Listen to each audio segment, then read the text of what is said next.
Sorry for the abrupt end on the previous video.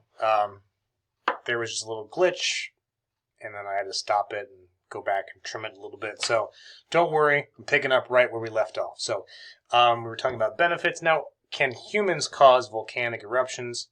If so, how so? Think about it. I think I already mentioned it. So obviously the answer is yes. So here's how we do that. An interesting way is through anthropogenic climate change. So climate change throughout Earth's history, 4.54 billion years, does happen naturally. Yes, that does occur. But the rate and scale at which we're doing it, how fast we're doing it, has never been seen before on Earth. And so this is not natural. This is anthropogenic, which means human-caused climate change. So amongst all the other things that are that climate change is causing, hotter temperatures, drier areas, more severe storms in other areas, it might also be causing more volcanoes. Interesting. So climate can affect the frequency of volcanic eruptions, chiefly through changes in global sea level. Water is very heavy. So if you add any more water to the oceans, if ice and glaciers are melting and that water is making its way into the ocean, that means more ocean water. That's heavy. So adding a significant mass of water to the crust around many volcanic islands might alter their eruptive activity. Kind of think of like popping a pimple. I know, kind of gross to think about. But let's say you have a volcano. It's an island. It's surrounded by ocean. All of a sudden, due to climate change, ocean's level rise.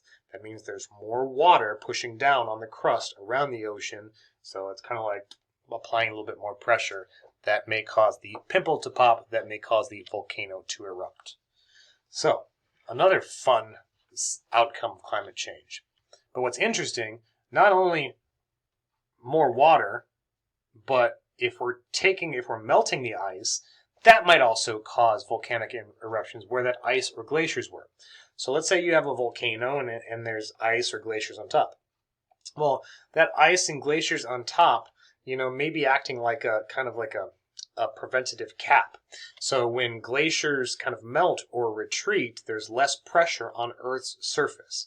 And therefore, it's almost like underneath this ice, you have this shooken up bottle of soda pop. And when you pop the top off the soda pop, soda comes shooting out because all that gas and stuff comes, carbon dioxide, shooken up, carbonation in pop comes out. So imagine doing that same thing, but the ice is kind of serving as a pressure hold on that volcano. If that ice melts or that glacier retreats, there's nothing kind of holding everything down. You can also get an eruption where the ice was. So interesting to think about. All due to anthropogenic climate change. And then there's things like I'd mentioned just a few videos ago, the mud volcano in, of course, all places, Indonesia. So from 2006 into currently, there has been an eruption occurring in Indonesia, and it's a mud volcano. Not what you typically think of. So in this area of Indonesia, there's a large amount of magmatic activity. Indonesia sits on a convergent boundary. There's going to be some magma underground, obviously, because there's also a lot of volcanoes. So you get this hot magma chamber underground. Well, if you get any groundwater kind of circulating near that magma chamber, it's going to heat up. And that hot water, as it's circulating around, might pick up loose sediment. So when water picks up sediment, that's what mud is. Water with dirt mixed in. So you get this hot mud kind of circulating around. Now, on top of where this mud is circulating in the groundwater table, there's this impermeable rock, this limestone that prevents any underlying water or gas from escaping. It's kind of serving as a cap. So you got this magma chamber below. You got this limestone impermeable rock layer above. And in between, you get water circulating around through the ground, hot water picking up dirt, so this hot mud kind of circulating around. As soon as that overlying rock is damaged or cracked somehow, even if you crack it a little bit, you're giving a spot. You're releasing pressure and you're giving space for that hot heated water to make its way out. And that hot heated water, again, has a lot of sediment with it. thus creating essentially a mud volcano, as which we have in Indonesia. So, in 2006, an Indonesian oil company started drilling about 200 meters away from where the future eruption site eventually was. Well, essentially, they were drilling through that cap, that limestone that kind of holds everything in. The company denies a direct connection to the drilling operations and the eruption. And they say it was an earthquake that triggered the mud volcano. Not them. We didn't do it. Even though we're only 2 football fields away, and it's right over there, it wasn't us drilling. Oh, it was an earthquake. It was an earthquake that did it. However, researchers blame the company, saying that they did not adequately reinforce the borehole. The borehole is where you kind of drill down through, and you're supposed to kind of put a pipe metal casing after you drill down that kind of prevents the outer rock from cracking any further. That's what you're supposed to do, but evidently they did not adequately do that. So at a depth of just a little over 1,000 meters, the drilling fractured that surrounding limestone rock layer, that cap layer, giving a conduit for that hot pressurized mud to kind of make its way out, creating, in essence, a mud volcano. So it's due to magmatic activity, but it's not magma coming out as lava. It's the magma heated up the groundwater, and the groundwater, as it's circulating around, has a lot of sediment, turning it to mud. So you get this hot mud erupting out due to the magma chamber below. So here's kind of what happened. So again, they drilled down. Once they drilled down, a fracture was created 200 meters. Oh, it wasn't us. It was, because our drill is here, but the fracture's over here. That wasn't us. So a fracture about 200 meters away, and that allowed for the mud to eventually kind of come on up. Later on, there was some collapsing and faulting, and so that allowed the company to say, "Oh, look, yeah, it wasn't us. It was an earthquake because there was all these faults. We just made a hole. We didn't make these faults." But if it wasn't for that hole, it wasn't for that crack on the limestone, there probably wouldn't be those faults. But they're a large oil company, so guess what? A legal investigation concluded that the drill operations were carried out according to standard procedure, and that the charge of negligence against the oil company was rejected. So that took a few years from when it started. So in 2010, all legal actions and compensation payments from the oil company have stopped. Not their fault.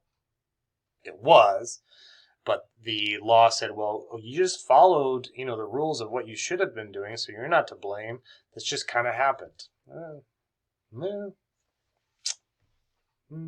Sounds like someone got paid off. So the beginnings of this kind of steamy mud volcano in May 2006. So in July 2006, you can start to see the mud coming out and becoming more extensive. Again, some of these photos are kind of bad, but some aerial photos might give you a little bit better view. So here's the main mud volcano. So this is 2008. You can see how much of an area it's already covered. Here is 2009. Yep, so it looks like they've expanded a little bit on this side. Yeah, it looks like it expanded over here. So all of these houses are now gone. All right. So here is 2010. All those houses to the north are gone. So all of these were here, and now all of those are gone. All right. You can here's the center steam eruption of that mud volcano, and again, still further. It looks like it's now spilling out even further. Yep. So it's still ongoing. $3 billion later, no one's at fault. No one's at fault. So they're trying to construct things to keep it at bay. I don't think they're winning. Yeah, this is a fight that they're not going to win. You can build as much. It looks like they're trying to build it almost looks like a tub, like a ring around it to maybe divert it a certain way. I just it doesn't appear to be working. Yeah. Again, more satellite image. Yeah, it just doesn't really appear to do much. Yeah. And anywho, so much mud. So you can like walk out on the area, and there's so much mud. Like you can imagine, this is the top of a house or a structure or a building, just destroyed. And you can see the beginnings of how it kind of creeps into an area, destroys an area. So there's now areas where they're putting these. So artists are putting up like these statues. The mud volcano is kind of the center of it's back there. So they're putting up these statues to show like the human migration away from here, holding little trinkets and toys precious to them, and that's all they could really do when this is occurring. So it's kind of like an art installation, powerful, and it shows you there's very little that these people could do, but because no one's to blame evidently, but just take what you can. Everything else is destroyed. So how do we make things worse? Well, quite easily. We can contribute to volcanic disasters in other ways than just being the root cause of it. That's kind of a rare phenomenon. But the following are ways to we try. How can we? Let me see how I can put this.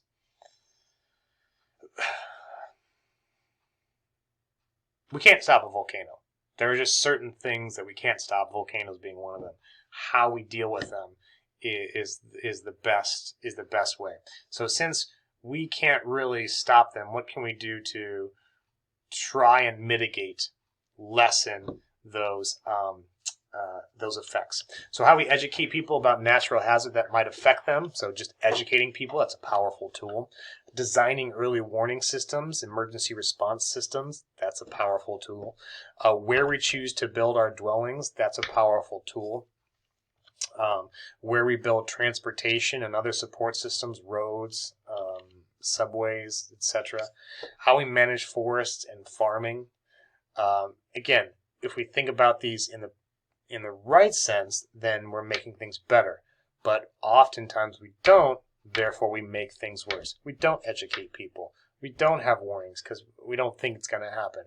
We start to build where we probably shouldn't, next to volcanoes and ski resorts on volcanoes, or what have you. Thinking, oh, this hasn't erupted. I've never seen it erupt. Well, just because it hasn't erupted in 100 years doesn't mean it's not going to. So these are all things to think about, and they can be for the positive or they can be for the negative. So not everyone gets these choices as well. Not everyone can afford to educate the public. Not everyone can afford a warning system.